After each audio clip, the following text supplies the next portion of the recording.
Hi, I'm Greg Foertsch. I'm the art director on XCOM Enemy Unknown. And it was shortly after Terror from Deep had come out, and I started playing the original XCOM. And the sheer terror that you felt when you'd send your guys out into the darkness and have them die. And quickly I learned that, you know, that was actually my friend. Permadeath was good. And I still, to this day, can remember the very first time I encountered a sectoid and how creepy that was when he peeked through the orchard through the darkness. And that was just an absolutely super cool time. And even more cool that it was done in, you know, 320 by 240 graphic.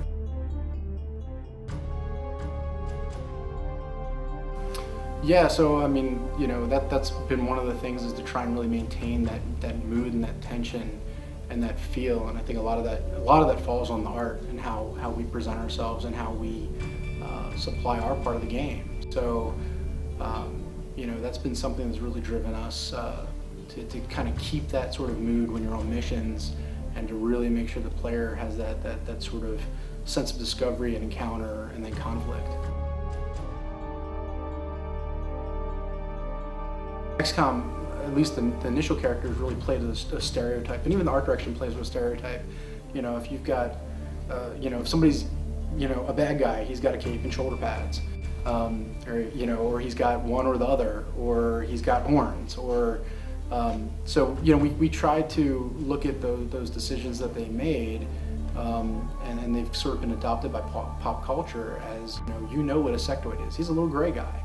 These guys, they don't look like real soldiers. They look like, you know, G.I. Joes. And I said, yeah, you know, right? They actually are. They're action figures.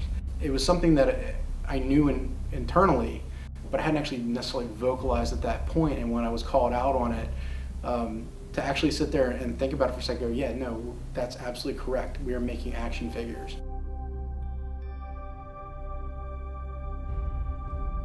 But I think the one thing, the advantage we have now, is that we can make things look gorgeous. And so for us, we're really looking at making, you know, the really great player experience, both visually and through design, that's immersive and engaging. And so for me, being an artist, you know, that's the thing that I want us to really, that I'm the most excited about.